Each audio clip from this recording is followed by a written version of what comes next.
Estamos de volta com mais um episódio de ADVcast. Eu, Dom Cleto, aqui, recebendo duas figuras sensacionais da CADEP, da Comissão do Acadêmico da Abracrim, da Associação Brasileira da Advocacia Criminal, Luiz Eduardo Filizola Durso e Luísa Melro, que vieram diretamente de São Paulo para a gente gravar aqui. Esse episódio é um oferecimento de ADV Coworkings, Coworkings para a advocacia. O seu melhor escritório de advocacia está aqui com a gente.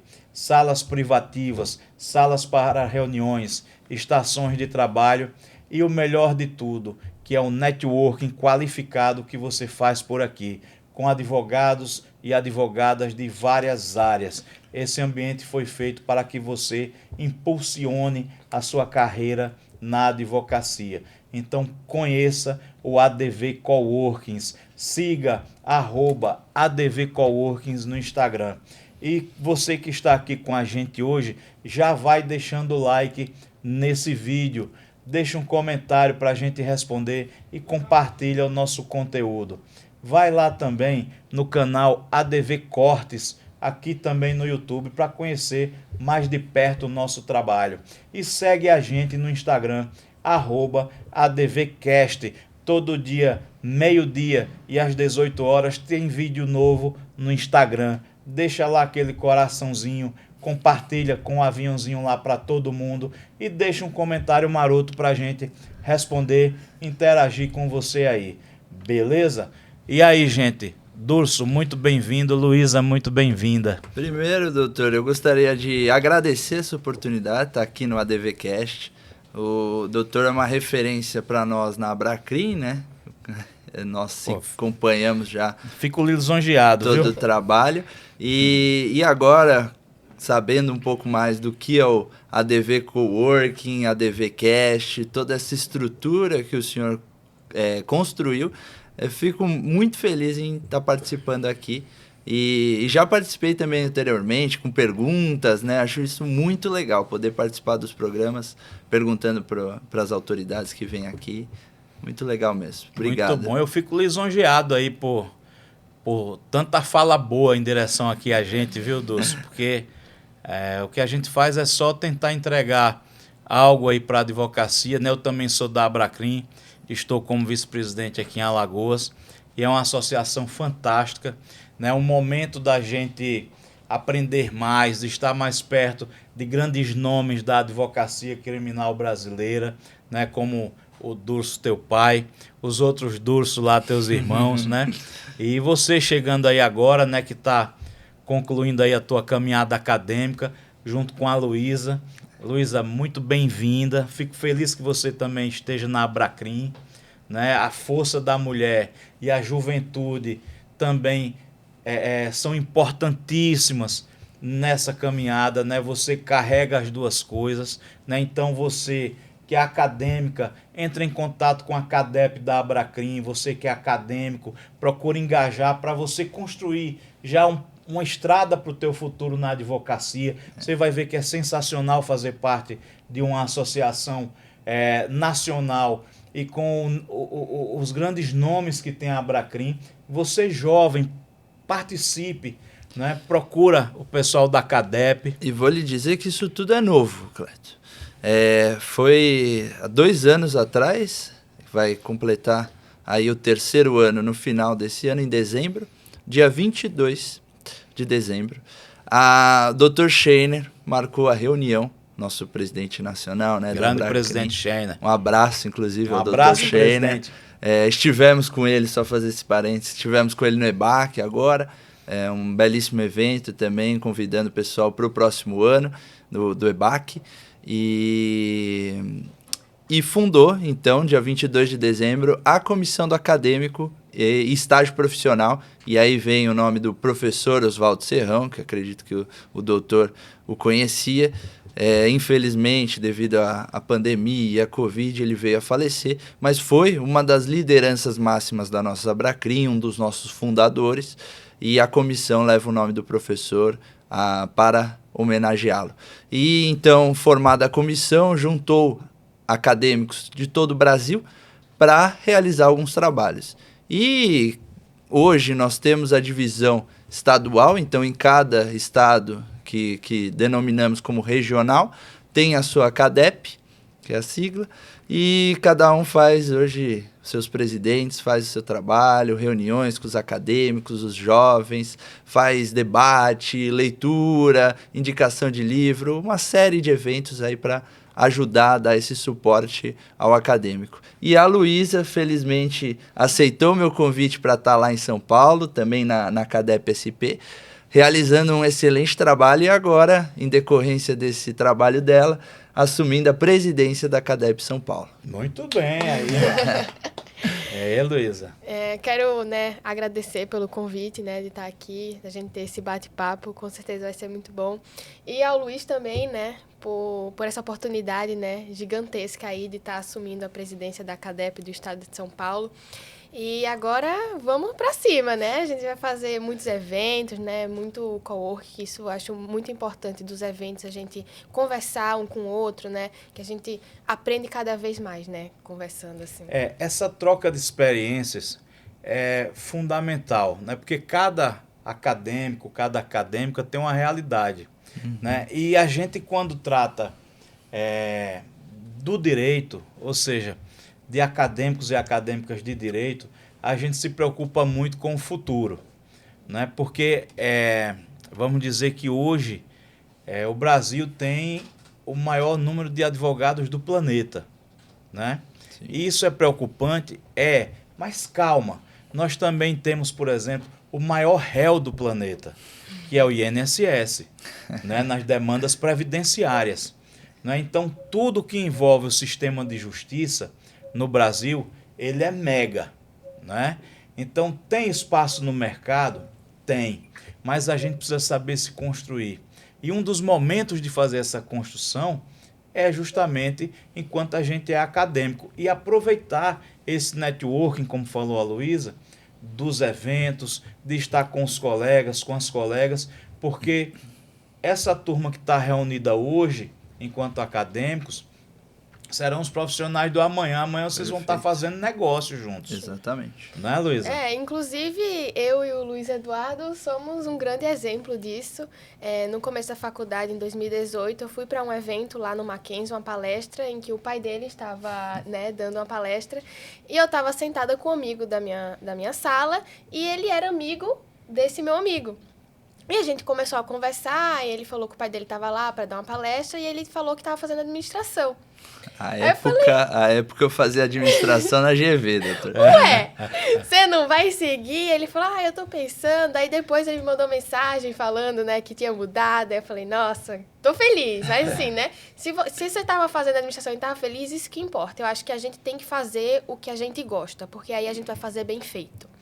Então, um grande exemplo, tive essa grande oportunidade de fazer parte da CADEP, de participar de vários eventos, uma amizade que profissionalmente é incrível.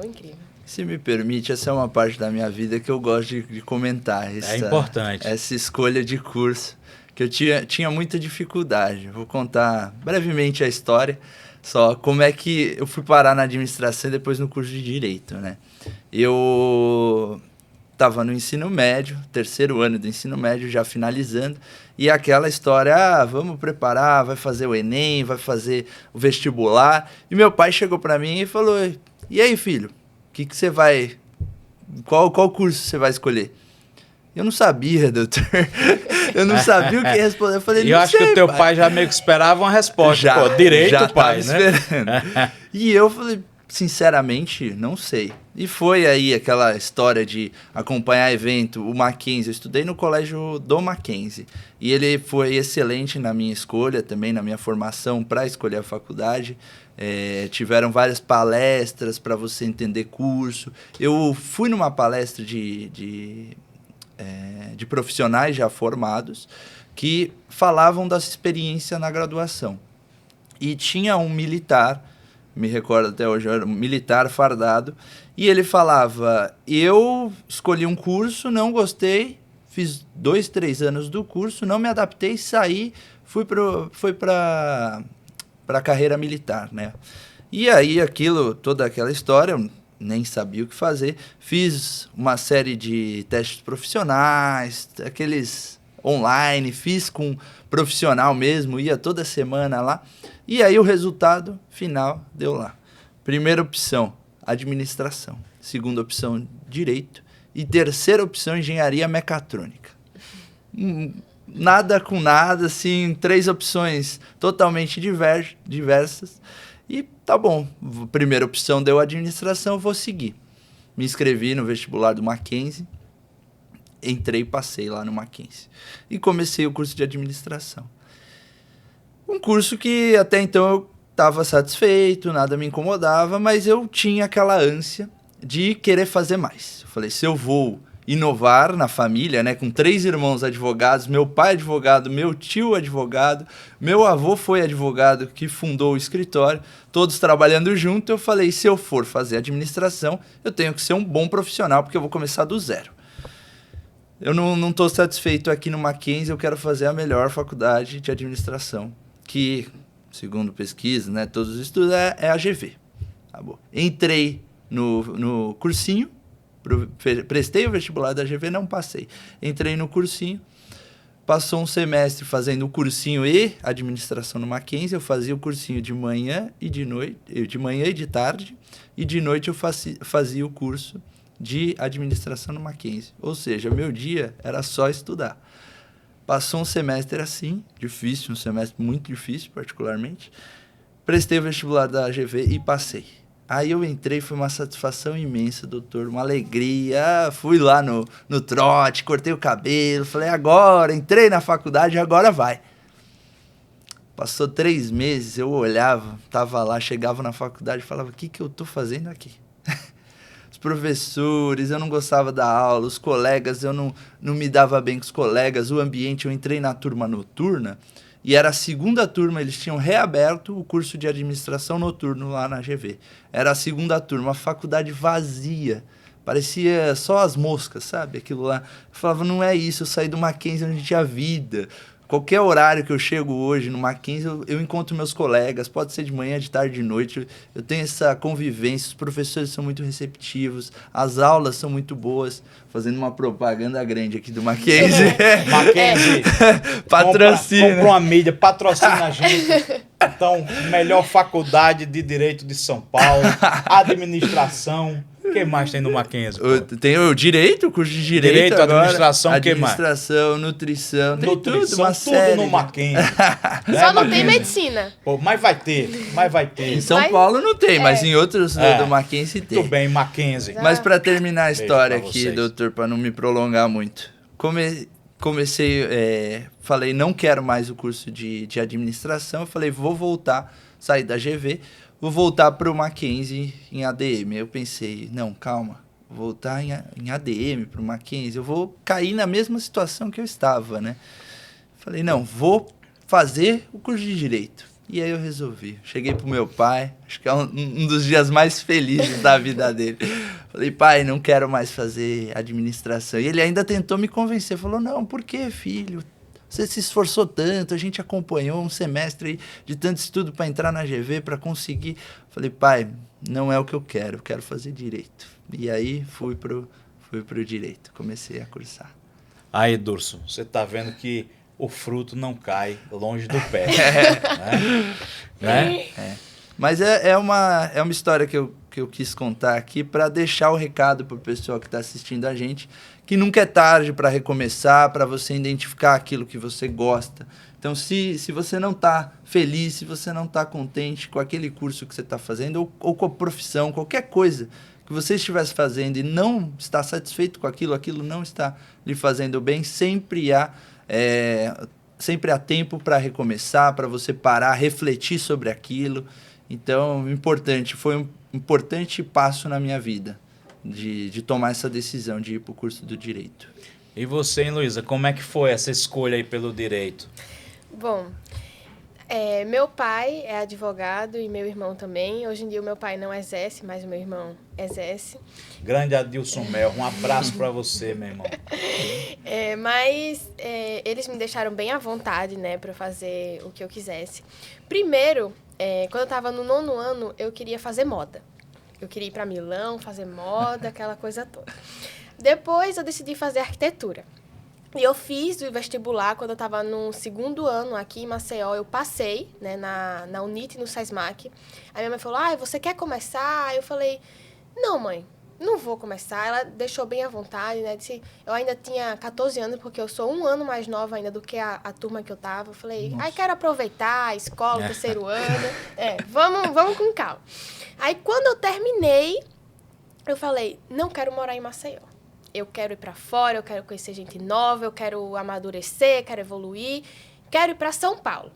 Eu não ia nem na esquina da minha casa sozinha. Minha mãe e meu pai falaram, como é que você vai morar em São Paulo? Aí eu falei, eu vou. Eles não acreditaram, mas vamos, porque meus pais fazem tudo pelos filhos, principalmente por educação. E aí, qual curso fazer? Eu queria ir, mas eu não sabia que curso que eu ia fazer. Aí eu via, né, meu irmão, meu pai conversando sobre direito, aquela coisa, meu irmão já na área penal, e aí eu comecei a ter esse interesse. E eu sempre gostei muito de assistir série de investigação, de polícia, de crime. Então eu fui para o direito por causa da área, né, penal, né, criminal. Eu falei, vou fazer direito. Se eu gostar, bem, se eu não gostar, eu mudo. Comecei, no 1º semestre, eu já fiquei apaixonada. E eu vejo muitas pessoas, né, que começam a faculdade de Direito e não gostam porque a gente tem sociologia, filosofia, ética, não tem... Do direito. História do direito, não é muito o direito A turma quer ver o sangue si. dando no meio da canela. Cadê o júri? Cadê o julgamento, né? E aí eu comecei e fiquei apaixonada e cada dia mais apaixonada pelo direito. Legal. Aí você está cursando qual período lá? Eu acabei agora. Acabou agora? Acabei de acabar. Minha formatura é daqui a 1 mês e a minha colação na outra semana, que foi a minha formatura. E aí, 5 anos que passaram assim, voando. Voando, passa muito Passa rápido, muito né? rápido, muito rápido. Inclusive, a gente fez até uma live recentemente no Instagram da CADEP, falando, né, sobre acadêmico, sobre a vida do acadêmico. Que era o dia do acadêmico de direito. Do acadêmico de direito. E foi o que eu falei, disse 5 anos, as pessoas falam, nossa, demora tanto. Não demora. Você tem que aproveitar cada dia da sua faculdade. E eu acredito que as aulas da faculdade é a base. A gente tem que ir, durante a faculdade, construindo, fazendo parte de grupos de estudo, de palestras, de eventos, porque a aula em si é muito pouco. E o advogado e vários outros profissionais nunca param de estudar, né? A gente estava falando isso aqui ontem, que todo dia a gente estuda alguma coisa. De qual forma for. Tipo, tem o tipo de estudo que você vai pegar um livro e ficar lendo, né, da primeira folha até a última. Vai ter aquele estudo que é você lendo um voto aí de uma jurisprudência, de um tema que te interessa. Vai ter o estudo que é você sentar com um colega, com a colega, para debater um caso, né? Não, isso aí eu acho que está lá no artigo tal. Não, isso aí no Código Civil você vai ver que tem um capítulo que fala sobre isso. Vamos pegar. Aí já abre, que hoje a gente tem a facilidade, né, que vocês não têm esse paradoxo, mas eu tenho. Eu fui da era analógica e vim para digital. Eu tinha um tempo que quando a gente... vamos tratar de uma causa penal, ou vamos estudar um tema de penal, ou vamos estudar um tema de civil, a gente tinha um código e tinha um livro de doutrina, né? Para a gente ver, aqui o conceito que o cara fala aqui, ó. É isso aqui, ó, contrato, a obrigação de entregar tem que ser assim. Não, mas pega o Código Civil, abre, já vai lá. E hoje é mais fácil você estar aqui, dar uma zapeada no Google, bota lá Código Civil, já abre. Então, assim, a gente estuda todo dia, né? Tá sempre estudando. Mas tem um livro que eu não abro mão, eu recomendo a todos os acadêmicos. Quando você estiver na faculdade, compre o Código Penal comentado, compre o Código Civil comentado, Código de Processo Civil comentado, Processo Penal e a Constituição. Nossa, a Constituição Federal comentada. Porque na faculdade me ajudou demais. Foram os livros assim que eu usei como base. A internet, a gente sabe, ajuda. Tem uma coisa ou outra, mas não resolve nossos problemas, não aprofunda os estudos. Se você quiser aprofundar os estudos, ter noção do que aquele artigo em determinado código quer dizer, a que se refere, o que ele foi anteriormente em outro código. Então ele traz essa profundidade, eu acho sensacional, sempre estudei por isso, recomendo os acadêmicos e até o jovem advogado também que nunca abriu um livro, abriu os códigos comentados, que ajudam bastante. Eu acho muito importante a gente ler, né, os códigos comentados, várias doutrinas, porque quando você lê só um, a tendência é que você vá naquela mesma linha. Quando você abre portas, né, você consegue ter até a sua visão e mudar a opinião até daquelas que você leu. Então, eu acho isso muito importante, você ter conhecimento o máximo que você puder. Vou contar uma experiência agora recente. Trabalho da faculdade, matéria recuperação judicial e falência. Matéria, para mim, foi difícil, viu, passar, porque eu nunca tinha tido contato com a matéria, nunca tinha estudado a fundo. Já via na TV alguma coisa ou outra, mas falência, recuperação judicial não era uma matéria que eu tive contato em nenhum momento da minha vida. Chegou lá o trabalho, em grupo, 4 pessoas, o pessoal fez, você ficou com a parte da doutrina. Tá bom. Não tem um livro de recuperação judicial no escritório criminal. Criminal. Eu até achei alguns códigos civis, algumas coisas assim, mas a recuperação judicial é um livro que eu não encontrei lá. Bom, abri a biblioteca online da faculdade. Comecei a pesquisar. Já tinha visto o nosso trabalho, tudo, e comecei a pesquisar a doutrina. Doutor, tinha 3 livros sobre recuperação judicial que tratava do assunto do nosso trabalho. Dos 3, 2 a doutrina era contrária, 1 a doutrina era a favor. E aí, naquele impasse, eu reli e falei, mas não é que tem razão essa doutrina que está contrária? Será que eu mudo o trabalho agora? Ligando para os colegas, eu falei, e agora, o que a gente faz? Achei mais doutrina referente a isso, qual doutrina o professor apresentou para a gente? E aí, em consenso ali com os colegas, escolhemos a doutrina prevalecente na biblioteca, e aí readaptamos o trabalho. Mas é isso, a todo momento está estudando, está mudando de opinião. Se tem uma doutrina prevalecente que você estuda, que prevalece mesmo, que você estuda, entende aquilo, concorda com aquilo, vá, confirme aquilo também, aquela informação. Sabe uma coisa que eu acho? Esse papel da gente estudar, né, é super interessante. Hoje a gente tem escritório de advocacia, mas estar conversando com vocês aqui é bom porque a gente vê que a gente faz a mesma coisa, né? Ou seja, a fase de estar estudando, a fase da academia, da faculdade, da universidade, ela não passou. É porque a gente hoje encara isso profissionalmente e quando a gente faz um olhar para dentro, assim, a gente vê que, a gente está estudando.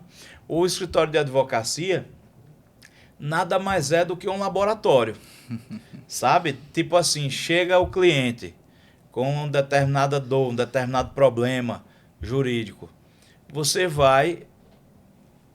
já tem uma bagagem para saber o que fazer, né? Você já sabe qual serviço deve ser prestado, o que é que precisa ser feito para resolver aquilo. Só que você vai partir agora para a base técnica. E aí você revisita tudo, né, e está sempre estudando. Me permita trazer uma frase do meu pai de uma palestra que repetidamente eu ouvi. Ele fala, escritório de advocacia, laboratório humano. E o advogado criminalista que não compreende o indivíduo, a alma humana, não realiza um bom trabalho. Não realiza um bom trabalho. Realiza.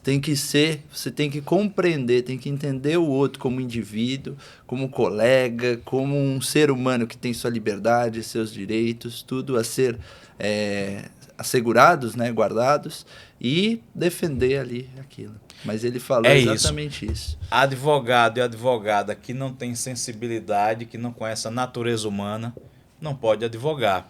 É como um dos cortes polêmicos. O corte mais polêmico que a gente tem aqui é do advogado criminalista Raimundo Palmeira, que ele diz que o pior juiz que tem é o concurseiro, né? Aí você fala, mas como todo juiz não tem que ser aprovado? Isso, mas não é o cara que estudou para o concurso é o cara que passou sem ter experiência de vida. Que passou a vida só estudando, entrou num concurso e não conhece a natureza humana. Então não tem como ser um bom julgador, uma boa julgadora. Então isso se aplica também à advocacia. Né? É um laboratório humano, o escritório de advocacia. E é interessante, eu defendo muito isso, a questão das comissões do acadêmico, entrar nessa questão do acadêmico, do estagiário. Eu defendo muito que tenha isso nas entidades, na OAB, lá na Ordem dos Advogados do Brasil de São Paulo, nós temos a comissão do acadêmico e da acadêmica de direito. Obrigado. E eu já conversei com outros presidentes de OAB, seccional, subseção, outras advocacias, outras entidades não têm essa comissão. E eu acho de extrema importância. Por quê? O acadêmico de direito, ele é o futuro operador do direito, que pode ser advogado, pode ser juiz, pode ser desembargador, promotor, procurador, o que quiser. Delegado. Até delegado, figuras públicas, políticos, exatamente. E ele não escolheu ali. Então, tudo que nós podemos fazer para apoiar, para dar melhores condições ao acadêmico, ainda na academia, ainda na universidade, é o melhor momento. Porque indifere a opção dele, o que ele vai escolher. E a Luísa até a gente tinha esse medo, estava falando com o irmão dela ontem. Se ela ia para a promotoria, estagiou muito tempo na promotoria. Uma excelente experiência.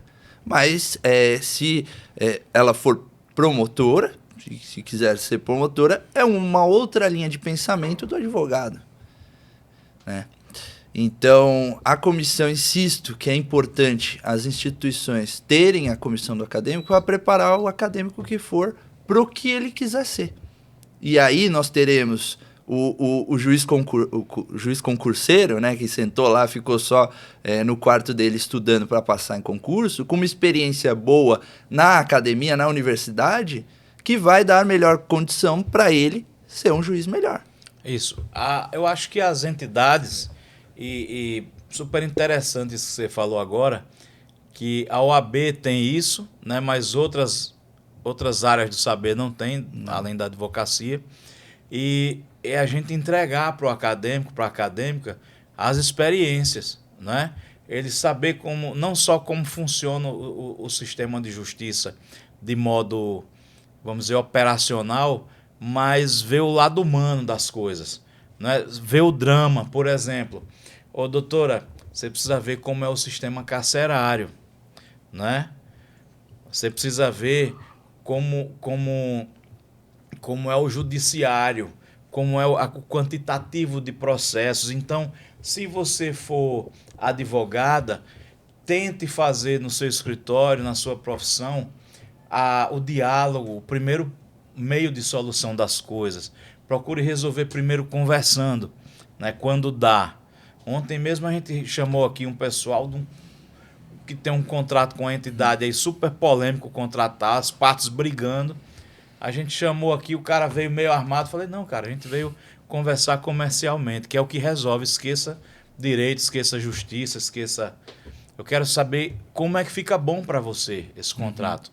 Porque para o nosso cliente fica bom assim. Para você é bom? Então, a conversa comercial... doutor, assim fica legal. Beleza, resolveu. Não vai ter problema na justiça. Né? Mas isso eu aprendi por quê? Porque eu comecei a vender leite de porta em porta aos 10 anos de idade. Né? Depois eu trabalhei com a minha família em padaria, vendendo pão no balcão. Sabe, conhecendo até o perfil das pessoas. Quando teu carro parava lá, eu já sabia que você queria 10 pães franceses e 1 litro de leite. Eu já pegava, já deixava ali. Pô, cara, já tá pronto, tal. Então, essa habilidade comercial que o mundo comercial me trouxe, né? Mas que tanta gente está na faculdade e não tem. Aí forma aquele profissional da guerra, da batalha, ou seja, que não sabe, que não entendeu ainda que o direito é diálogo, que justiça é o extremo. Sabe, antigamente a gente tinha uma formação, na minha época, que o professor ensinava a gente a litigar. Não, como é que você vai ganhar dinheiro sem brigar, sem ir para a justiça? né? Eu já entrevistei aqui gente que disse assim, ó, eu fui formado para litigar. Eu já digo, na minha época a formação era essa, só que eu já saí pronto para conversar. E eu acho que na época de vocês tem muito isso, essa formação para os métodos de autocomposição, Sim, né? sim. A gente recebeu aqui o presidente do TJ, o Fernando Tourinho, que ele disse o seguinte, que as partes muitas vezes sabem como resolver o problema delas, só que elas pegam e trazem para o juiz, que é um estranho, e colocam na mão do estranho o destino delas, quando elas mesmas sabem sentar e dizer, olha, eu acho que pra gente fica bom assim, dá pra você assim, se eu te pagar X ou se eu receber Y, pô, deu, fechou. Mas a gente entrega as coisas da gente para um estranho resolver. Sim. Não, e assim, nós temos a lei, mas na maioria das vezes ganha quem conta a melhor história, né? Ganha quem conta a melhor história. Mas hoje a gente, pelo menos na faculdade, eu percebo que os professores insistem em trazer a mediação, a conciliação Isso. como métodos de solução de conflito antes do litígio, para ajudar até também o nosso judiciário, que está sobrecarregado, e resolver os problemas que de fato são possíveis resolver antes. Eu acompanho o trabalho do ministro Luiz Salomão, e ele é um defensor também, estive com ele conversando sobre isso. Eu acho que o futuro da advocacia também pode ser esses métodos do advogado que não vá para abate, que não vá para a luta, mas que vá para a conciliação, que vá resolver de uma forma amigável. E o doutor, com essa experiência, acho que muito engrandece, né, nesses momentos, né? Então, a advocacia no futuro também pode ser isso. Pode ser um momento de amizade, sentar aqui como estamos, discutirmos nossos problemas e acharmos a solução de forma pacífica. Pacífica, né? E na área, né, na nossa área do penal, nós temos a transação penal e o acordo de não persecução penal, que são os acordos que você pode fazer antes de começar o processo. Claro que tem todos os requisitos, tem crime que, né, com a pena não admite, que você tem que ser reincidente, enfim, vários requisitos, mas nós temos essa possibilidade, né, de fazer um acordo, o MP com o réu não, né, que não é réu ainda, o acusado, enfim, é bem, né, a gente consegue fazer esse acordo aí antes de começar um processo, ter todo, né, aquele drama. E eu acho, Luísa, que a tendência disso é cada vez mais ampliar, né, porque o judiciário, eu acredito que ele tem que se... Obviamente, em casos extremos, você não vai poder prescindir da figura do juiz. Ele vai ter que estar lá. Muito além do que ser um cara que vai homologar uma transação, uma autocomposição feita pelas partes. Mas eu acho que a tendência é isso ficar cada vez mais elástico, abranger cada vez mais ramos do direito, mais tipos de relação, sabe? Porque, assim... É do interesse também do próprio judiciário, não apenas pelo volume, pelo trabalho, mas pela sanidade dos julgadores. Porque não é fácil, julgar não é uma missão fácil. Um dia desse nós pegamos aqui no escritório uma ação, certo? Nós pegamos uma ação e era uma ação contra um cliente nosso, uma ação civil. E nós pegamos, estudamos, fizemos a resposta, a contestação. Pá, muito bem feita. Quando terminou, eu chamei o time do escritório e disse, cara, presta atenção na missão desse juiz, de julgar esse caso. Vejam bem os argumentos que a parte trouxe quando ela entrou com a ação e as provas. Olha agora os nossos, com provas também. De modo que deu meio que um empate técnico assim no negócio, entendeu? Difícil. Como é que um juiz resolve isso, cara? Sabe? Beleza, se não é um caso que cabe uma perícia, por exemplo, que vai ter uma prova técnica aí que vai resolver tudo. Se tiver, beleza, mas se não tiver, se for uma prova documental apenas, e ambos tiverem documentos, e o juiz sentar assim e falar... Como é que ele vai fazer? Ele vai jogar a moeda para cima, né? E fazer um cara coroa e não. Quem ganhou foi... Não dá para brincar com isso, não né? Dá para brincar com isso. Quando a gente está falando, principalmente do direito penal, a gente está falando de liberdade, de vidas. Aí, a influência que uma decisão, uma sentença penal tem na vida e na família da pessoa é muito grande. Eu faço parte do Projeto Inocência, né? E me arrepia quando a gente consegue ganhar um caso. Como é que o projeto funciona? uma pessoa que ela foi condenada, né, tem que ter tido trânsito em julgado já, ou seja, só caber habeas Tem corpus. arroba o processo? Tem Ô, sim. Social, marca aí o Projeto Inocência. Qual é o arroba deles? @Innocence Project Brasil. Innocence Project Brasil.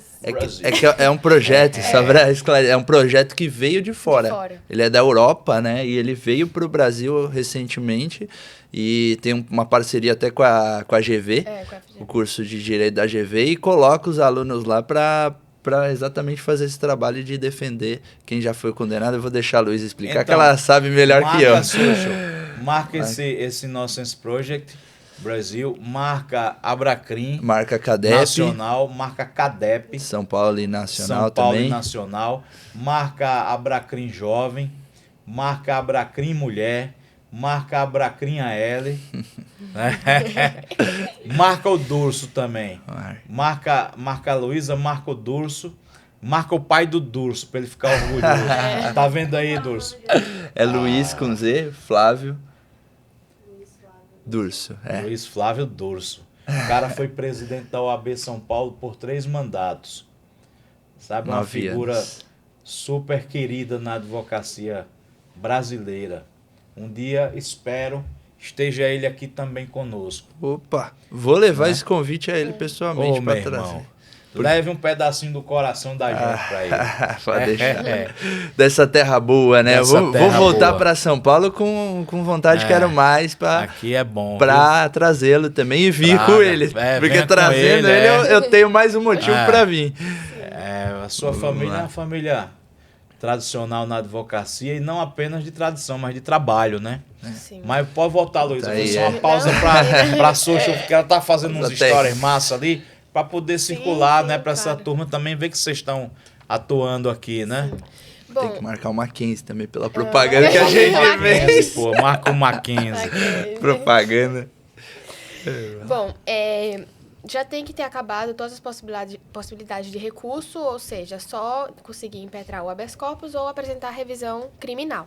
E aí, ou o paciente, ou muitas vezes é a namorada, a esposa, a irmã, a mãe, escreve no nosso site lá uma carta explicando o que é que aconteceu, se tem algum álibi, né, alguma prova de que aquela pessoa não estava no local do crime na hora dos fatos, ou estava em um local diverso, que era impossível a pessoa ter praticado aquele crime. Enfim, escreve para nós, ou muitas vezes vem do próprio presídio, eles escrevem manual mesmo, né? A gente recebe a carta, inclusive eu estava até há um mês atrás lá no nosso escritório lendo as cartas. E aí eles contam a história. E com isso a gente faz uma triagem, né, da história, de se tem como a gente, né, analisar aquele caso, se é um possível inocente. Quando o caso é escolhido, os advogados, que são 3 advogados que têm advogados diretores no projeto, pega um desse caso e tem os alunos, né? Os alunos participam e cada semestre, né, no ano, são 2 casos, né? E aí, por semestre, são selecionados os alunos para participar daquele caso e ter aquela vivência. E aí, a gente pega o caso, faz uma análise total, lê todo o processo, anota tudo, folha, página, possíveis provas, faz uma análise gigantesca, assim. E quando tem, né, uma prova concreta que a gente fala assim, não tem como essa pessoa ter praticado esse crime, a gente entra, né, com habeas corpus ou com a revisão criminal, dependendo do que a gente tem ali. E quando eu fui fazer a entrevista para participar desse projeto, uma das coisas que eu falei, né, que ela perguntou como é que eu tinha conhecido o projeto, aquela coisa toda, eu falei que vi no Fantástico e uma amiga minha tinha falado para mim que foi a melhor experiência que ela teve na faculdade. Eu falei, nossa, né? Quero participar também. Intenso, né? Que intenso, a melhor, assim, né? E eu vi no Fantástico um caso de um rapaz que tinha sido preso, passou 5 anos, não tinha sido eles, conseguiram comprovar. E eu falei pra ela, eu disse, eu me arrepiei, eu senti na pele o que aquele rapaz passou por, graças a Deus, nunca ter passado por aquilo. E ela falou, depois, né, quando me conheceu, Luísa, foi por aquilo que eu lhe escolhi. Porque a gente tem que sentir o que é aquela pessoa, porque é muito fácil a gente julgar, chegar, fulano fez isso, fulano fez aquilo, mas você tem que sentir e entrar naquilo, né, para poder julgar e é muito triste, você vê, às vezes acaba com a vida da pessoa, passando não sei quantos anos presa, ou até 1 ano, a gente sabe que passar um dia no sistema carcerário assim, muito difícil, né? O sistema carcerário brasileiro. Né? Também isso, enfatizar isso, que é uma situação... Assim, nós temos o caso de um rapaz lá que até hoje não conseguiu voltar a trabalhar, não consegue sair de casa. Então, assim, você acabou com a vida de uma pessoa por uma coisa que ela não fez, por um erro judiciário. Então, é muito... Irreparável, né? Irreparável. O erro judiciário não tem reparação. É irreparável. O projeto em si, ele não faz ação de indenização. Tem parceria, né, com o escritório, ou até a network de fora, eles mandam a indenização, mas assim... É muito baixo o valor. Nada paga. Eu acho que assim, nada paga isso. Pode ser o valor que for. Por mais que ele seja alto baixo. Que seja, só atenua. Sim, pois é. Mas não repara. É muito difícil. Então, é muito volume. Eu sei que é difícil, mas tem que pegar e analisar, porque é uma vida que você está tratando ali, é uma pessoa. Então, querendo ou não, tem os seus momentos de fracasso, vai praticar, né? Vai fazer alguma coisa, mas vamos olhar com atenção aquilo, né? Vamos ver o que aquela pessoa fez. Temos a lei aí. Se tem a lei, vamos respeitar a lei, né? Tem a pena mais baixa, tem como atenuar a pena, tem como fazer os acordos. Mas, às vezes, tem muito aquele olhar punitivista. Eu fiz parte do Ministério Público e eu gostei muito de, quando estava no Ministério Público, também fazer parte do Innocence, porque eu tinha os dois olhares. Eu pegava o caso, eu falava, vamos ter os dois olhares, não só o olhar do MP de querer... Eu sei que, assim, somos promotores de justiça e não de acusação, como muitos falam, né? Mas, querendo ou não, tem aquele olhar de já querer, né, fazer a denúncia, de condenar, mas esse olhar do outro lado eu acho muito importante. Cleto. Não, doutor, já estou aprendendo. Eu queria comentar também, eu participo de uma clínica, é uma clínica de atendimento, apoio jurídico, né? Não é especificamente um atendimento, mas sim um apoio jurídico, proporcionado também pela faculdade, de atendimento, apoio jurídico aos refugiados e imigrantes que se encontram numa situação de vulnerabilidade aqui no Brasil. E como a Luísa colocou, é importante para mim sentar naquela cadeira e ouvir, olhar no olho do indivíduo, entender a situação dele. Chegou uma mulher, vou contar um caso assim, e estava numa situação, ela veio falando de uma situação trabalhista e ela sofreu um acidente há 10 anos atrás e os advogados falaram que não iam seguir com a causa dela, porque a indenização que iria receber e em decorrência disso o valor que eles iam receber pelaquela causa era muito baixo pelo trabalho que eles teriam que se dedicar ali à causa. E abandonaram. E ainda eu, inconformado com a situação, fui pesquisar. Fazia, por exemplo, a partir de hoje, fazia uns 7 anos que eles falaram que iam abandonar a causa. E tem recurso no Tribunal Regional falando com iniciativa de 2020, 2022. O que mais me chocou. Porque como é que eles falam que vão abandonar a causa e o processo está continuando? Que situação é essa? E o indivíduo não fala português, não fala, às vezes, a língua, o português corretamente, às vezes nem fala o português. Chegar lá, muitos casos eu tenho uma facilidade com o espanhol, falo inglês, tem outras situações criminais difíceis que a pessoa ou um familiar está em um outro estado, uma outra nação, e se foge dessa nação, corre o risco de vida. E ela está nessa nação de forma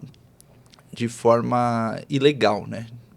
Não é legalizada, ela não conseguiu o pedido, mas ela está lá fugindo de outra nação, recorrendo à vida, e o Brasil precisa de uma série de burocracia, não tem outra palavra para descrever melhor, é uma série de burocracias para trazer esse indivíduo, que é mulher do homem, para salvar a vida dela. Porque na situação que ela se encontra lá, ela está correndo um sério risco de vida. Em nações africanas, Nações... Nesse caso particular, era ali do Oriente Médio. Eu não posso aprofundar aqui, eu até gostaria, mas não posso aprofundar os casos para a gente não manter uma certa privacidade, porque esses indivíduos estão aqui, residem aqui, então a gente também assina um termo de confidencialidade para manter tudo no sigilo, aquela bem profissional mesmo. Eu não me aprofundo nos casos exatamente por isso. Trago aqui o que eu posso trazer das situações para mensurar o que é isso, o que é essa experiência, mas é muito difícil. Para mim, o controle emocional às vezes vem como uma criança, a mãe vem com uma criança, o pai está lá fora, ou sofreu uma agressão grave assim, de questão do direito e não tem nem noção. Assinou um contrato completamente abusivo, uma coisa... Coisas absurdas chegam, realmente, coisas absurdas chegam, porque, e mostra, declara uma maldade explícita no ser humano. Isso, infelizmente, sempre me confirma isso, que tem pessoas de má índole, porque a pessoa está aqui tentando uma nova vida, numa situação, num país totalmente distinto, onde não tem família, não tem nada, e o sujeito ainda assim faz um contrato de forma abusiva para prejudicar o indivíduo. É muito difícil ver isso. Quem mais devia acolher, maltratou, né? E falam tanto, né? O Brasil é um país bom, que recebe, de portas abertas, de braços abertos. Recebemos. Mas tem pessoas que realmente, essas pessoas, na minha opinião, devem ser punidas, devem ser processadas aí de processo legal, né? Seguindo todas as suas Odúcio, onde é que medidas. funciona essa entidade? Então, ela é em parceria, chama Clínica MacPeace, e ela é em parceria com a Missão Paz, que é um programa de atendimento a imigrantes e refugiados em todo o país. Eles já fazem esse tipo de atendimento e fez essa parceria, que é essa clínica, para trazer o aluno de direito. Um dia da semana a gente vai lá e faz esse atendimento, esse apoio jurídico ao refugiado e ao imigrante que está em qualquer dúvida jurídica que ele tem, ele marca com a Missão Paz. Na terça-feira nós atendemos eles na igreja, lá no Glicério, em São Paulo, na Rua do Glicério. E toda vez vem situações assim, bem tristes mesmo. Ali no Glicério tem muito imigrante, né? Tem. E só para o senhor ter uma ideia de como é grande, como é complexa a situação. O indivíduo, ele vem de qualquer lugar do globo, do nosso globo, da África, do Oriente Médio. Do Haiti, né? Do Haiti, da Europa. Mas principalmente esses que não vêm da América, eles ingressam no Brasil e tem até pessoas qualificadas, pessoas com pós-graduação, doutor em química, vêm para o Brasil e entra com um único objetivo. O Brasil, ele é porta de entrada para imigrantes e refugiados na América. Eles querem alcançar os Estados Unidos, porque lá tem condições melhores de vida, tem cargos que essas pessoas podem ocupar. Mais indústria, mais né? empregos, exatamente, tem tudo isso.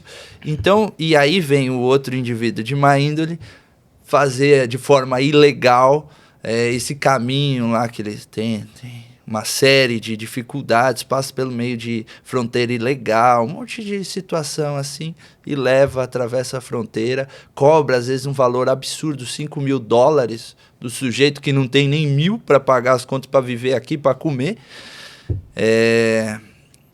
Até me sobe o sangue, porque é uma situação realmente muito difícil. Mas, para finalizar, a mensagem que eu quero trazer sobre isso é que a faculdade, ela vai formar o acadêmico, ela vai formar o estudante de direito, mas as experiências que o estudante de direito ele pode ter além da sala de aula são imensas. Project Innocence Brasil, essas clínicas, além dessa tem outras faculdades que fazem. Eu faço também a CADEP, é uma experiência incrível, a Comissão da Acadêmica, a Abracrim, todas as instituições, a UAB, já fiz evento, já palestrei lá, e tudo isso só me enriquece, buscar essas coisas só me enriquece. Até porque, e aí eu trago a minha planilha. Tá com a planilha, Aí, ó, o Augusto tá com a planilha aqui, ó. Eu trago os dados pra gente ter uma noção, uma ideia do que do que estamos tratando, né? Porque os dados de 2018 da UAB, quantidade de cursos de direito que nós temos hoje. 2018, 1.502 cursos no Brasil de direito. uma quantidade muito grande. A OAB avaliou 1.212. E desses 1.212, ela verificou com ensino de qualidade, que é que o selo OAB recomenda, 161. Então, de 1.000 Pouco mais de 10%. Pouco mais de 10%. Do De total. todos os cursos, 10,7%. Dos avaliados, 13,3%. Então, a OAB, o órgão de classe, né, nosso órgão de classe que organiza, que estrutura a advocacia, ela avalia 160 cursos de direito como de uma boa qualidade. E hoje nós estamos em 2022, são mais de 1.800 cursos de direito no Brasil, que totalizam 700 mil alunos de direito, que aí no próximo ano vão estar se formando, nos próximos 5 anos. Advogados e advogadas mesmo, nós somos quase 1,5 milhão, né? 1,5 milhão. É uma quantidade muito grande que, se não, nessa situação do acadêmico, se ele não buscar oportunidades e experiência além da universidade, além da faculdade, ele não será um bom advogado, ou um promotor, ou um juiz, os operadores do direito ali que Exatamente. que surgem. Então, quem está fazendo direito tem que encarar a faculdade como uma fase de preparação para a vida profissional. Vocês vão entrar num negócio, seja ele qual for, advocacia, polícia, magistratura, Ministério Público. Então, procurem acumular experiências. Sim. E principalmente quem vai para a advocacia, né, construa essa bagagem, porque vocês viram que o mercado tem muito profissional, né? Mas não encarem esses profissionais como concorrentes, encarem como possíveis clientes, como possíveis parceiros. Se preparem, se destaquem, né? Virem autoridade em determinadas áreas, para que os parceiros enxerguem em você uma possibilidade também, né? Então vamos interagir com as associações, com a OAB, entidades. com essas entidades como o Innocence Project, como o PICE aqui, MacPICE aqui que o Dulce falou. E as entidades, por exemplo, se você gosta, e aí é um recado meu para o acadêmico mesmo, se tiver possibilidade de escolher uma área de atuação, já na graduação, se você está na faculdade, tem uma área que você é apaixonado, mergulha de cabeça nessa área. Vai em toda a palestra que tiver, por exemplo, direito penal. Sou apaixonado. E direito ambiental também. Hoje, tudo que trata de direito ambiental e de crimes ambientais, eu tô lá presente. Eu tô lá ouvindo, tô aprendendo, tô estudando sobre isso, tô escrevendo sobre isso. Mergulha de cabeça ainda na graduação, porque as oportunidades surgem. Já tive colegas advogados que me encontraram e falaram assim: quanto tempo você está formado? Eu falei, eu não tô... Faltam 2 anos para eu terminar o curso. Ele falou, mas você já tá fazendo tudo isso. Por quê? Porque o acadêmico ele não faz. Quando o advogado ele se forma na graduação, tira a OAB, ele começa a pensar nisso. Fala, o que eu vou fazer agora? Será que começo a participar dos... Não é esse o momento. O acadêmico, o estudante de direito já pode fazer no primeiro semestre da faculdade. Entrou na faculdade, ele já pode participar das organizações, já pode participar de palestra, dos cursos, dos júris simulados. A gente está organizando, inclusive, um, que foi uma experiência para mim. Minha primeira experiência, assim, de emocionar mesmo, foi um júri simulado do TPI, o Tribunal Penal Internacional. Que eu me inscrevi, olha que situação ainda, me inscrevi, doutor, como advogado de defesa, e o cliente ali, o réu, que estava sendo julgado, era o coronel Ustra, pela situação da questão militar, tudo. E foi, para mim, uma experiência muito gratificante, porque eu tive que defender com unhas e dentes coronel Ustra, em um júri simulado ali, mas colocando todo o direito penal. E foi muito interessante porque você traz um pouco da história. Eu falei, ele está sendo condenado aqui, a promotoria está querendo condená-lo por 25 anos de história. Sendo que ele ficou no poder ali, e isso faz parte, né, de toda a simulação, ele ficou no poder, quando eu estudei, 1 ano, 2 anos ali no comando das forças militares. Querem condená-lo por 25 anos. E quando você analisa de fato a situação, isso me foi muito, muito importante. Sentar, estudar o caso, pegar um processo, ver cada situação, cada detalhe. Isso é muito importante. Ver cada detalhe de um processo, eu acho que é prazeroso. Para mim é prazeroso e aí me afirma que eu escolhi o curso de Direito, que eu escolhi certo. E como eu falei, 5 anos passam muito rápido. Então, o que acontece? As pessoas fazem os estágios, né? Querendo ou não, é obrigatório, você tem que ter aquelas atividades complementares, mas você não consegue passar por todas as áreas. Então, um grupo de estudo, uma palestra, um evento, um grupo de pesquisa, é uma outra oportunidade que você tem de estar conhecendo aquela outra matéria, porque o direito ele é muito amplo. Além de você ter várias carreiras que você pode seguir, também são várias as matérias que você pode seguir. Então, eu acho extremamente importante participar dessas associações, né, dos eventos. Esse júri simulado nós vamos fazer lá em São Paulo, presencial, na OAB, no final de julho, dia 27 de julho. As inscrições estão abertas, As inscrições, viu? Quem quiser. as inscrições estão abertas. Podemos divulgar? Devem. Dia 27 de julho, lá na UAB, na sede da UAB. A gente vai fazer esse júri simulado coordenado pela nossa presidente, e baita experiência. A simulação, o que eu participei era promotoria e advogado de defesa. Esse agora é completamente diferente. Vai ter a promotoria, advogado de defesa, auxiliar de juiz, oficiais. Vai ser uma simulação completa. Experiência muito legal mesmo para o acadêmico. E eu tive uma ideia de fazer justamente como acontece.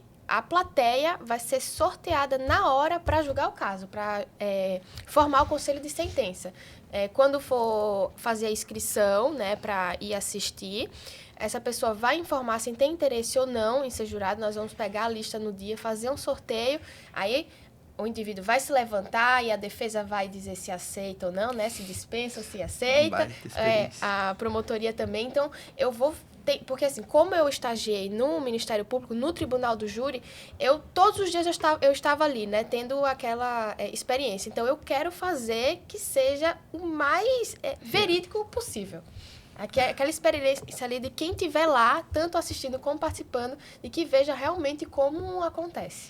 E muito bom, viu? Me fez lembrar o júri que eu participei simulado do TPI. Eram 5 jurados. Um tinha faltado. E o professor era o juiz. E eu olhei para aquele júri, ainda como acadêmico, segundo semestre, falei, 4 pessoas, acho que não pode. Peguei o celular, pesquisei ali, falei, não, o júri tem que ser número de pessoas ímpar. E aí já, pela ordem, estou verificando aqui, o número de jurados é 4, não pode e tal. E o professor falou, e agora? Ele falou, vou analisar a sua solicitação e depois verificamos. E aí tinha um outro professor que estava acompanhando, que nem ia participar, ele colocou na banca de jurados ali. Mas uma experiência, assim, é a realidade, né? Você tem que tratar como realidade, por mais que seja uma simulação. E a Luísa muito bem organizou isso para se tratar o mais realista possível esse júri. Então vai ser uma baita oportunidade para quem não conseguir estar presencialmente ou participando ou acompanhando, a gente vai divulgar também, vai transmitir pelo YouTube ao vivo da Abracrim. Maravilha. E quem vai participar são acadêmicos? As Isso. faculdades vão mandar os times, é? Isso. Nós fizemos um formulário, né? E nós já soltamos junto com o edital. E a nossa intenção é que quem for participar, né? Como personagem, ou advogado, ou promotoria, juiz, enfim, seja universitário, né? Que estejam exercendo o curso de Direito atualmente. Ou tenha recém-formado, acabou de acabar, 1 ano aí no máximo, mas nós queremos ter essa experiência com os universitários para dar, né, essa oportunidade de participar. Eu já disse aqui que o júri é o ponto alto da advocacia, né? Que quem atua em outras áreas, já como advogado ou advogada, tem que fazer um júri um dia para poder alcançar esse ápice, né? Eu acho que é isso, o júri é o ponto alto da advocacia.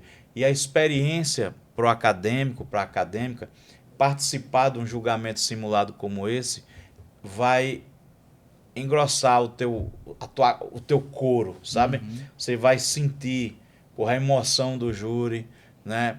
O calor dos debates, você vai vai ver que o júri, além de preparação, ele também é improviso. Você tem que ter o tirocínio rápido, né? Você tem que ter a resposta na ponta da língua, você tem que saber desestabilizar o outro lado. Então, assim, o júri, ele faz uma entrega de várias ferramentas e habilidades para a advocacia, né? Ainda que você não queira atuar na área criminal, ainda que você, eu gosto de direito de família, eu gosto de direito tributário, eu gosto de direito administrativo, mas vá prestigiar o evento, esteja mais perto do júri, às vezes vá ao fórum, né, da sua comarca aí, da sua cidade, assistir a um júri, né, para você sentir como é isso, porque o júri ele não é mera teatralidade, né? O júri é argumento, o júri é a força da palavra, e nós, advogados e advogadas, vivemos da nossa palavra, né? E o mais fantástico que a gente tem que ver do júri é justamente essa capacidade de resposta, essa capacidade de argumentativa, essa capacidade de improvisar também. Então isso engrandece a advocacia da gente.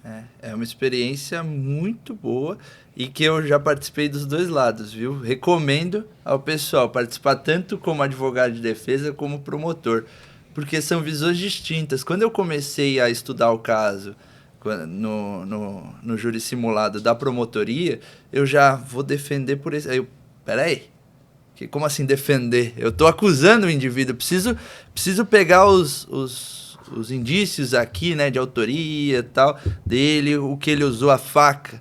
Então, tem várias situações, é bem interessante você ter essa experiência, o indivíduo, o acadêmico de direito, ter essa experiência dos dois lados, tanto como advogado de defesa, como na promotoria. Vale muito a pena. E a gente ainda está dando mais uma oportunidade de auxiliar de juiz.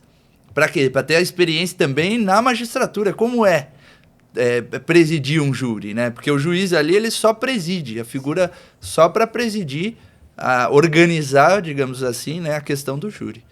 Quem julga Botar são ordem. jurados, né? Quem julga são quem jurados. julga é o povo, né? E também, né, realizar a sentença, né, no final da pena, porque o juiz, né, ele vai fazer a dosimetria da pena ao final. Então, ele tem que escrever ali, né, durante o julgamento a sentença e no final dá a pena, né? Vai decidir sobre uma eventual prisão preventiva em plenário, né? Sim. Então, é interessante assistir ao júri por causa disso. Ver as hipóteses em que o réu sai preso ou solto, né? Ver como se faz o recurso em plenário na hora, né? Que tem caso, por exemplo, o réu passou o processo todo em liberdade, né? Aí tem um júri, o cara é condenado. E aí, mesmo estando o processo inteiro solto, se o advogado não interpuser o recurso na hora em plenário, o cara sai preso. Você tem que interpor o recurso na hora. Excelência, estou recorrendo para o TJ. Pronto, as razões do recurso você junta em segundo grau, mas não deixa o cliente sair preso. É uma excelente dica. Excelente dica.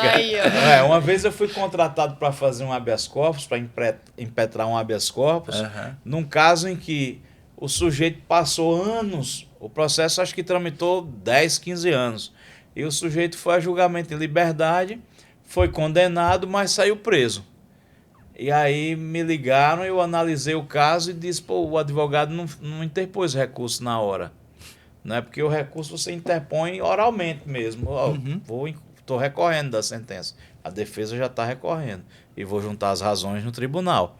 E aí o sujeito sai livre, leve e solto, né? Sim. Mas se você não fizer isso, ele sai direto para o estabelecimento prisional.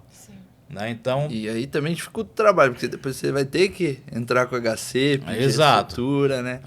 Vai ser mais complicado, vai ser mais trabalhoso para advogado. E assim a gente vai seguindo. Ô Luísa, e o que mais tem de programação da CADEP? Nós vamos ter um evento agora, no começo de julho, nós estamos divulgando, né, que a Bia, que ela é da comissão de...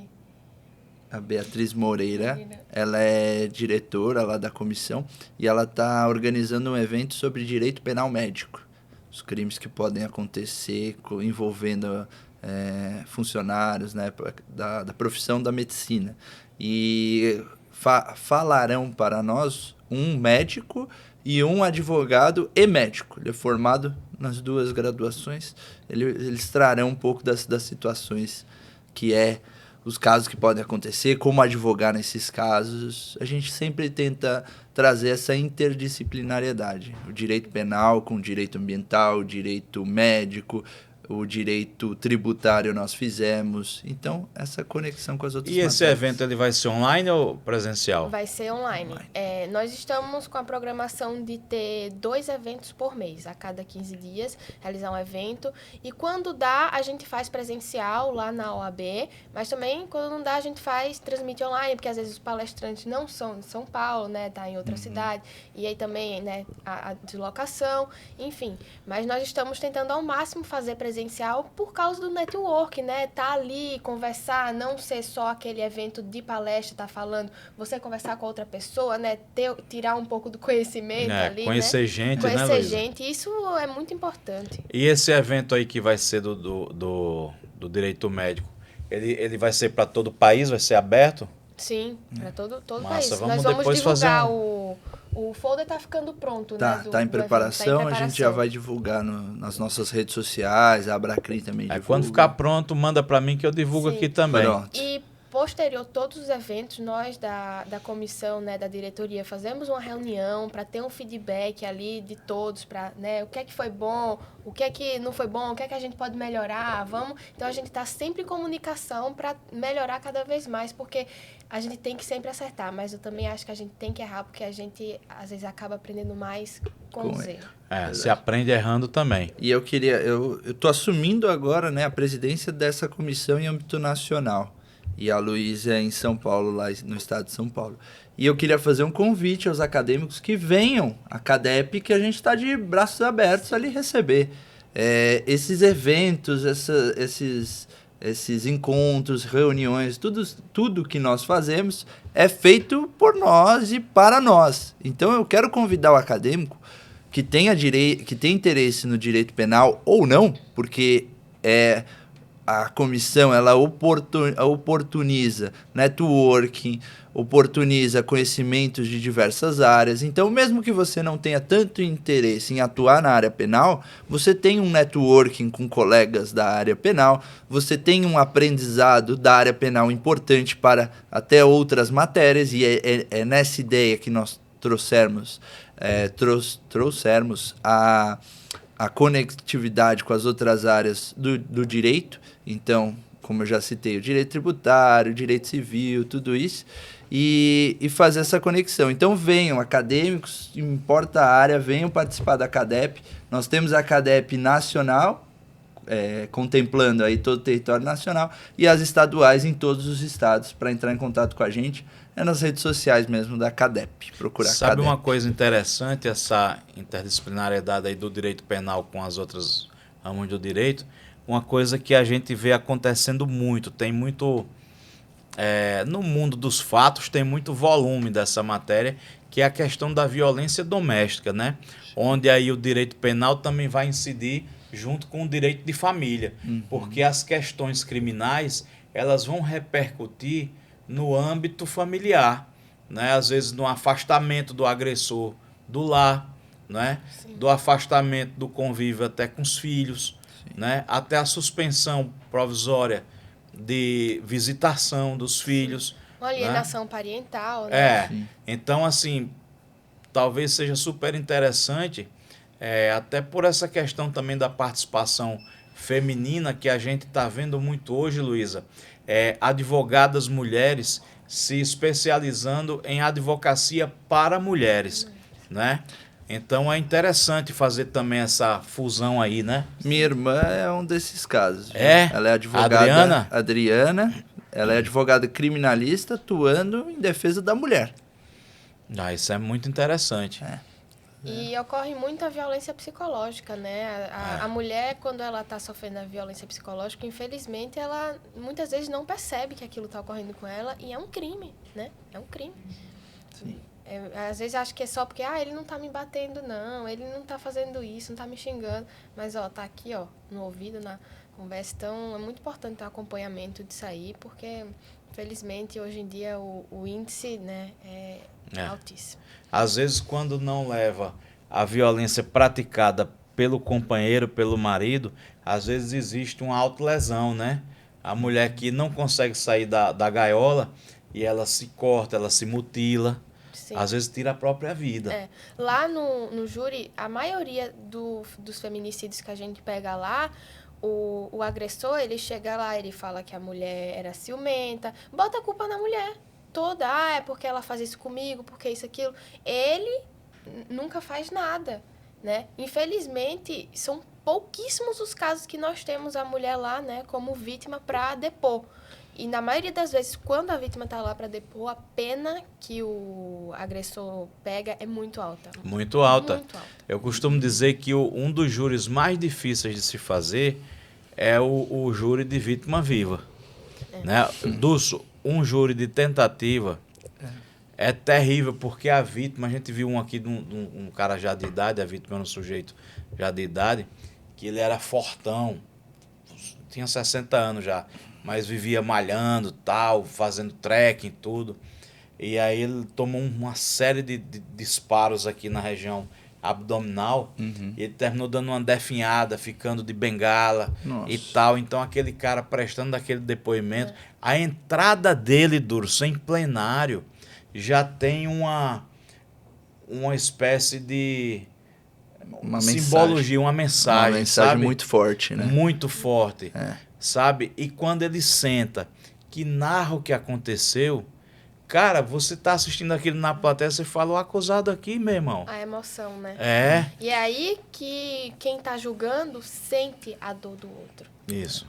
E eu acho importante, insisto, que, entendendo essa situação da violência contra a mulher, que os agressores, em sua maioria os homens, maridos, eles têm que ouvir.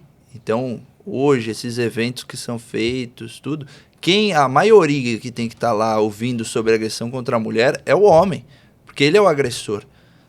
As mulheres têm que falar esses eventos, têm que disseminar, não só mulheres também, eu acho que o homem tem que insistir com os colegas, com os amigos, que isso está errado. Pronto, acabou. Porque tem um papel pedagógico, educativo essas palestras. Né? E os homens têm que participar disso para entender. Por isso que é importantíssimo o papel que algumas entidades fazem, inclusive muitas comissões da OAB, das OABs aí das seccionais, né, nos estados, de irem nas escolas, nas escolas privadas, nas escolas públicas, porque ali estão as futuras gerações, né, para mostrar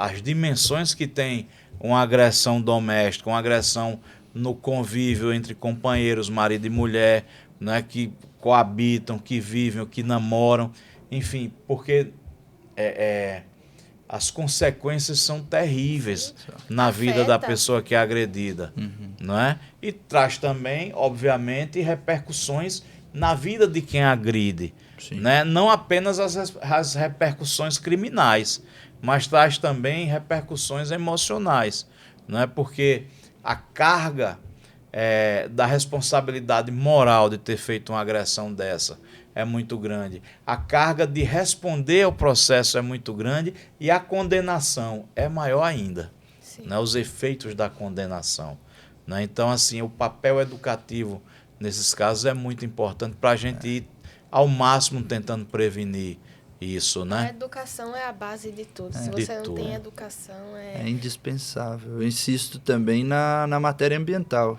Como é uma área que eu gosto bastante, nós temos a situação que a falta de educação ambiental resulta numa série de consequências graves para o meio ambiente.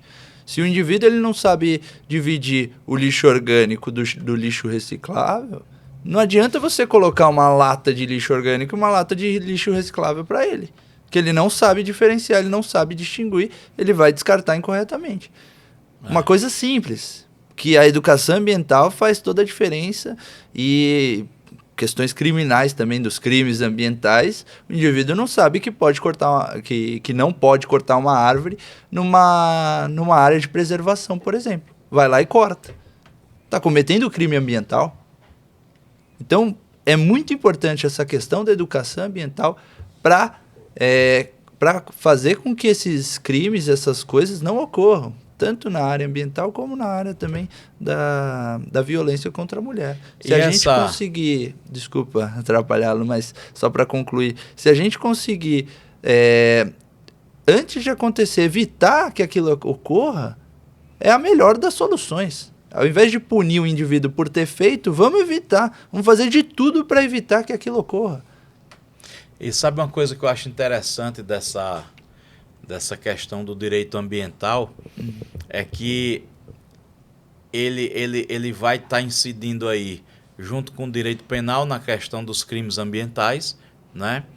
Que você, para quem gosta do direito penal e para quem quer atuar no penal ambiental, como o teu caso, que você falou que é apaixonado por isso, você também vai ter o direito ambiental, Durso, incidindo junto com o direito urbanístico. Sim. Né? Por exemplo, você tem bares e restaurantes, né? Que você tem aí uma questão ambiental com relação à coleta e o descarte de óleo depois de frituras, os resíduos que também devem ser feitos com coleta seletiva. Você tem a questão ambiental, Luísa, para bares e restaurantes, quando você fala da emissão de ruídos sonoros. Sim. Né? Sim. Que não chega a ser uma questão criminal, mas uma questão de direito administrativo e urbanístico, né? Mas que você tem muito a ação do órgão fiscalizador, muitas vezes abusiva, como se fosse uma ação do órgão estatal que pune, por exemplo, né? Ou de uma polícia, de uma investigação. Então, os caras chegam lá e lacra o estabelecimento do teu cliente, sem dar ampla defesa, sem garantir contraditório. Então, tem uma atuação, para a gente que gosta de penal, muito parecida, porque o tipo de ato que a gente adota para coibir, vai vir o mandado de segurança que tem um espelho com um habeas corpus, né? O remédio constitucional que vai... Então, você pega a questão de emissão de ruídos, para igrejas emitem muito ruído. Você sabe quem são os campeões de reclamação por causa de ruídos? As igrejas, depois as escolas, né? Aí vem bares, restaurantes. Então, quando a gente fala de mercado para advocacia, Dulce, a gente tem um país, como a gente falou aqui, muito burocrático, cheio de resoluções, de normas, sabe? Então existe um mercado para a gente, sabe, Luísa? É só a gente estudar, a gente buscar se especializar, a gente buscar transitar entre os colegas, entre as colegas, porque ela vai dizer, pô, Dulce, eu tenho uma causa para você. Luísa, eu tenho um negócio para a gente fazer juntos, né? Então o que você deve fazer é começar agora na academia, enquanto você está na faculdade, e depois seguir na advocacia com isso. É você aproveitar o seu meio social, na família. Você tem que se destacar na sua família. Para o cara confiar uma causa a você, uma prima tua, um primo teu. Pô, Luísa, tem um negócio que você pode resolver para mim? Então, a primeira porta de entrada na advocacia é a própria família. São os amigos de infância, do colégio, da faculdade, né? Aí vem a vizinhança, né? E vem a própria advocacia. Eles veem você se destacando, né? E falam, pô, bicho, dá para você me apoiar numa causa aqui? Eu vi que você atua bem nisso. Vamos atuar junto aqui. Na minha época, gente, era o analógico, né? Ou seja, como é que eu me destacava no meio da advocacia? Estando no fórum, né? Mas nesse pós-pandemia, os fóruns estão vazios. Sim. Né? Eu lembro, eu li que na pandemia, durante ela adiantou em 10 anos as tecnologias. Você viu, foi lá que surgiu o Zoom, Google Meeting, Microsoft Teams, enfim. Mas eu lembro que eu fui na posse de um desembargador ele era juiz e foi promovido a desembargador, que esteve aqui, o Tourinho, que hoje é presidente do TJ. E eu lembro que a gente tava na plateia, eu e um advogado, aí, porra, aquela solenidade, aqueles magistrados tudo de toga e tal, eu falei para ele assim, olha, você sabe que um dia tudo isso vai acabar. Isso faz muito tempo, muito tempo. Ele disse, o que, Dom Cleto? Aí eu falei, cara, esses auditórios, essas togas pretas, sabe? Esse monte de gente. Como assim? Eu disse, vai ter um dia que o cara vai simplesmente dizer assim, desembargador, o senhor está online. E esse dia chegou. Então, como é que a geração de vocês se posiciona? Como a minha se posicionou no analógico, indo ao fórum, à Justiça do Trabalho, ao tribunal. Hoje a gente tem que aproveitar o digital, mas a gente tem que fazer o digital com qualidade. Sim. Né? O que é que eu vou mostrar? Né? Vocês que estão chegando aí, o que é que a gente tem que mostrar? E o Dom Cleto ainda fala para mim, não precisa vir de terno que vai ficar engessado. Pelo costume de trabalhar de terno, tá toda semana de terno, eu me sinto confortável de terno.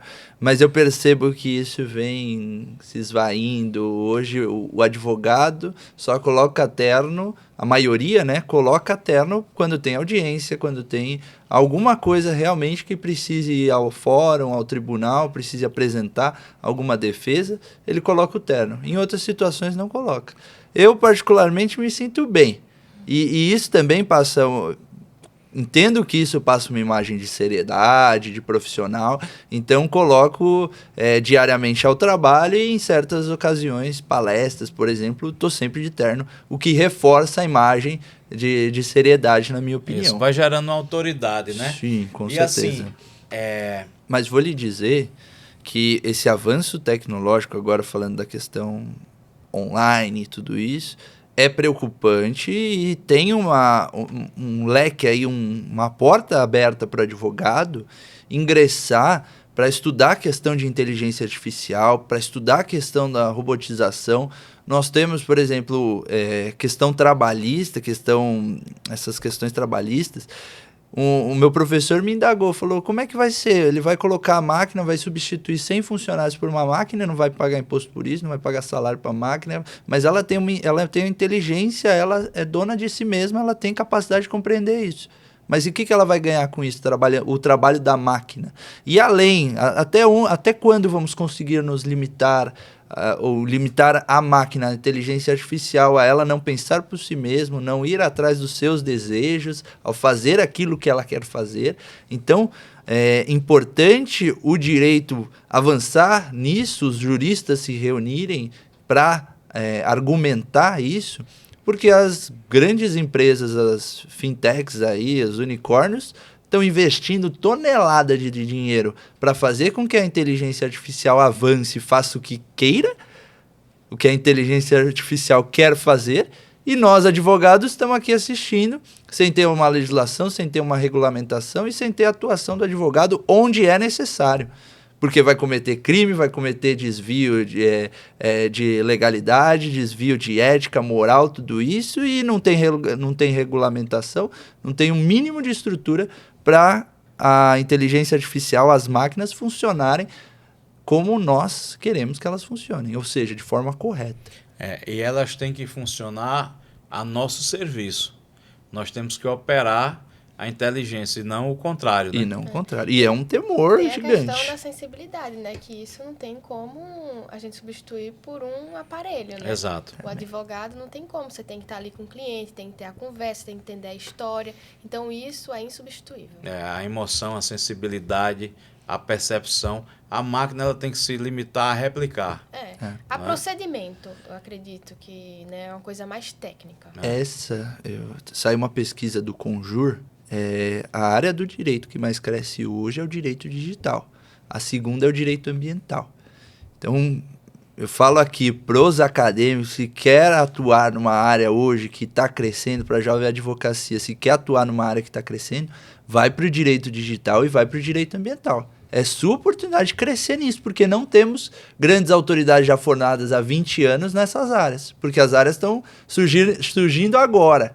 Então, surgiram agora, esse ano passado, há 10 anos atrás, essas áreas surgiram. E as possibilidades são várias. São muito grandes. Você vai ter dentro dessas áreas os contratos, você vai ter os crimes, não é, Dorson? Hoje, o Bitcoin, as criptomoedas, o metaverso, a ideia do blockchain lá, tudo vai migrar para o digital. Tudo que nós temos hoje vai migrar para o digital. Imagino eu, especulando aqui, daqui 10 anos estaremos sentados nós nesse ambiente que será virtual, com microfones virtual, com avatares virtuais, fazendo esse podcast. Os NFTs também, né? Então, tá tudo... A tecnologia é o futuro. Então, temos que estar cada vez mais tecnológicos e atentos a isso, né? E gerando cada vez mais o que se falou, né? Crimes, porque tá ali na internet, aí faz um comentário, aí tem injúria, tem difamação. Então, é tudo junto. Um ponto legal que eu quero colocar, e também reiterando, já acredito nos avizinhando do final, não quero prolongar mais esse podcast, mas o advogado tem que estar sempre estudando. Sim. E como acadêmico, na academia, me esforçando ao máximo, me dedicando a várias áreas do direito, estudando sempre, fui indagado há coisa de 2 semanas sobre crimes espaciais. O senhor já ouviu falar? Não. Então, eu também fiquei abismado quando surgiu essa questão. Vamos ter um evento sobre isso. E teremos um evento sobre isso por conta dessa situação. Uma colega veio nos falar, fulana cometeu crime espacial. Eu falei, oi? Crime espacial? O que é isso? Ela falou, então, tudo começou com uma astronauta que hackeou o ex-marido, contas bancárias, uma série de coisas lá da agência espacial. Ela estava no espaço, pegou o computador e invadiu uma série de coisas do ex-marido. E aí começou a discussão. E aí, ela cometeu crime? Ela está no espaço. E agora? O que fazemos para condená-la, para julgá-la? Ela de fato cometeu, se estivesse em território, se estivesse no planeta Terra. E aí uma série de coisas repercutiu. O Canadá já incluiu no Código Penal deles essa questão. Então, hoje, se um astronauta canadense comete crime ou um outro astronauta comete crime contra um indivíduo, um cidadão canadense, e ele volta ao planeta Terra, ele é julgado no tribunal canadense pelo crime cometido no espaço. Porque aí vai ter aquele princípio da territorialidade, né? Exatamente. Ele se expande agora para todo o universo, para qualquer planeta. Ele vai comparar a aeronave a uma embarcação. Sim. Aquele que está no mar internacional, ele está no espaço interespacial, ou seja, ele não está no meu território, mas ele está dentro de uma spaceship, de uma aeronave nossa. Sim. Né? Mas a aeronave, ela é internacional. E essa entra uma outra questão. Ah, tá. Ela então não era feita só pelos do Estados Canadá. Unidos, pela Rússia. Entendi. São várias Mas aí nações. onde o crime se consumou. Onde o crime se consumou, exatamente. Ou que indivíduo atingiu aquele crime. E aí traz para o direito penal canadense. Exatamente. E é julgado hoje. Já está no Código Penal canadense. Ou seja, não é mais algo especulação. É atual esse tema. Também mais uma área do direito que a jovem advocacia aí também pode se desenvolver. E é como você falou, Luísa, que as relações vão avançando e a criminalidade avança junto, né? Sim. Porque o indivíduo que ele está propenso a cometer o crime, ele está estudando, ele é como se fosse uma inteligência a serviço do mal. Ele vai, mudou agora, tem uns NFTs, tem não sei o quê, tem a blockchain, vai ter o cara que está trabalhando para tentar fraudar a blockchain. Perfeito. O risco disso acontecer é mínimo, mas vai que tem lá um cara que vai estar lá tentando. Eu estava até conversando com o Luiz ontem, que eu fiz um grupo de estudo no começo da faculdade de Fashion Law. E eu fiquei impressionada com a quantidade de coisas diferentes que envolvem, como o direito ambiental, né? O direito criminal, por exemplo, ambiental. A quantidade de água que se gasta para fazer uma calça jeans. Eu fiquei indignada. Não sei quantos 1.000 litros de água para fazer uma calça jeans. Falei, gente, como assim? Né? A questão do tráfico também, né? De criança, de pessoas para trabalhar nas indústrias. Então, envolve gigantesco. A pirataria das marcas, né? Pirataria. Falou, tem uma questão muito peculiar ao direito ambiental. Se hoje você pesquisar deserto do Atacama, lixão de roupas, você vai ver que no deserto do Atacama, uma parte do deserto é destinada a um lixão de roupas. Ele virou mundial. As nações exportam roupas para o Chile para descartar as roupas no deserto do Atacama. Essa ideia de fast fashion, que a pessoa usa a roupa durante a estação do ano, 1 mês, 2 meses, até um pouco mais, ela usa e descarta, criou essa situação. Nós não temos onde descartar. O Japão avança muito nisso, em questão de resíduos sólidos, onde descartá-los, porque é uma nação que vive numa ilha, né? A própria situação em que eles se encontram fizeram com que eles avançassem bastante no estudo, né? Desenvolvendo aí a destinação correta, nós chamamos assim, destinação correta dos resíduos sólidos. Pô, quando é que a gente vai conversar de novo, hein, cara? Hein, Luiz? Eu já quero marcar. Já quero marcar. E eu quero deixar uma mensagem.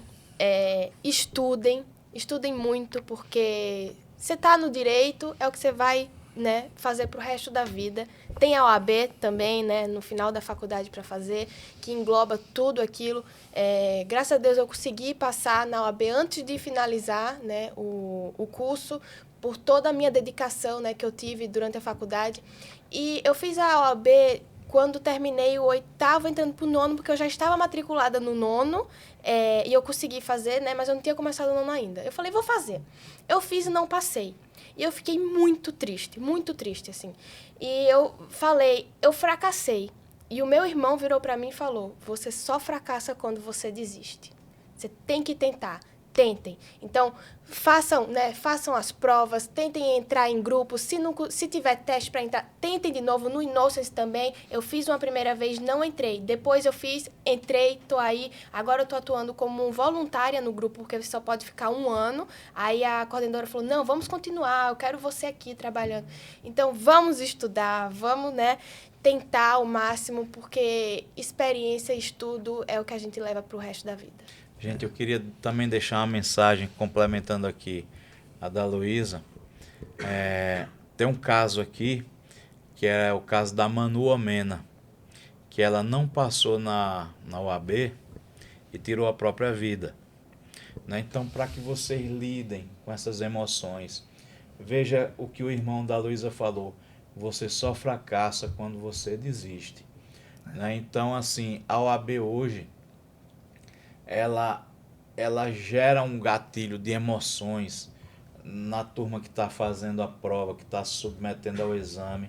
Então, trabalhem essas emoções, trabalhem previamente, né? E também o pós. Se você não passou, vai ter o dia que você vai passar. Você é capaz, você vai passar. Não deixe de despertar gatilho de ansiedade, de depressão, né? Se trate. Se prepare também psicologicamente para isso, porque eu sei que a gente está fazendo o exame para entrar no mercado de trabalho.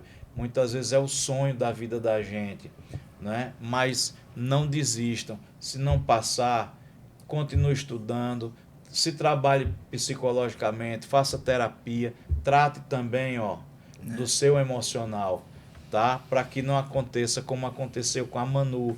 Inclusive o pai da Manu, que é o Joanísio Omena, um grande advogado do júri, ele esteve aqui com a gente, contou essa experiência, né? E ele tem tá realizando um trabalho, tem um perfil chamado Pai da Manu, e o município aqui já fez uma lei, né? Que é a lei Manu Omena, que obriga o município a fornecer tratamento de qualidade para as pessoas que estão passando por crise de ansiedade, processos depressivos. E a bandeira dele é levar isso para outros estados, né? Tornar de repente a lei Manuel Mena uma lei federal, como foi a Maria da Penha. Sim. Né? É uma situação bem triste essa questão. A gente tem que reiterar a saúde mental. É um tema importante também na advocacia. A gente teve outros casos, né? Meus sentimentos a toda a família da Manu, que essa situação aí passe e traga, seja pelo menos como exemplo, traga exemplo para que não ocorra, para que não aconteça com outras pessoas. E se eu trago uma mensagem sobre a prova, é que o exame da ordem ele não te representa. Nós temos advogados excelentes em qualquer matéria que tiraram 40 na prova e passaram. E nós temos os advogados meia boca, que estão satisfeitos, não vou caracterizá-los como meia boca aqui, mas que estão satisfeitos com uma situação de estar no escritório ganhando o seu salário lá, que seja. E passaram com 70, 75 na prova. Uma prova não define o que você é. A nota não Exato. representa. E eu, particularmente, hoje estou em diversas organizações, mas já tive também que bater muito a cabeça. Já recebi não, já me inscrevi em diversas oportunidades de estágio, de entidades e, não. Tenta de novo, vamos em outra, vai. O que não falta é oportunidade. Se você correr atrás, o que não falta é oportunidade. É oportunidade. Eu falei com uma colega, ela falou, quero começar na área criminal. Eu falei, tem Abracrim, IBCCrim, tal, vai atrás do júri. Tem juiz de vara do tribunal do júri que dá estágio voluntário. Então, mesmo que você não receba, dependendo da sua condição, né? Se existe a oportunidade de você fazer um estágio voluntário, algum trabalho voluntário, eu particularmente gosto, faço por meio do Rotary, o Rotaract, e também é muito enriquecedor para mim. Então, buscar isso. Tem oportunidades no direito ambiental também. Quando eu fui atrás, tem a UBA, a União Brasileira dos Advogados Ambientalistas, tem uma série de organizações. Hoje eu estou no CADES, que é o Conselho Regional de Meio Ambiente e Desenvolvimento Sustentável. Represento também no Conselho Estadual da Juventude a pasta de meio ambiente. Oportunidade não falta. E isso, se eu fosse a fundo no direito, não é diretamente relacionado. Mas ali eu estou representando a juventude ou a região e colocando o direito do indivíduo na situação ambiental. E tá fazendo networking, conhecendo pessoas, né, que no futuro podem ser teus clientes, teus parceiros. Né? Uma coisa, gente, que todos nós devemos praticar muitas vezes é o desapego. Às vezes você tem uma grande oportunidade, mas ela é voluntária. Aí você põe o dinheiro à frente. Mas eu vou ganhar quanto? Eu não vou ganhar nada? Não quero.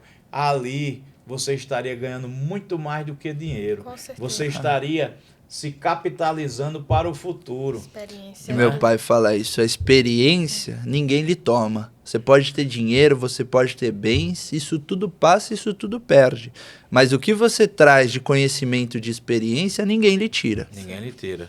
E na nossa fase de preparação, é claro que a gente precisa de um dinheirinho para custear nossas despesas. Perfeito. Mas às vezes o sofrimento, a abdicação, a gente precisa até reduzir os nossos ganhos para a gente poder estar nesses ambientes, né?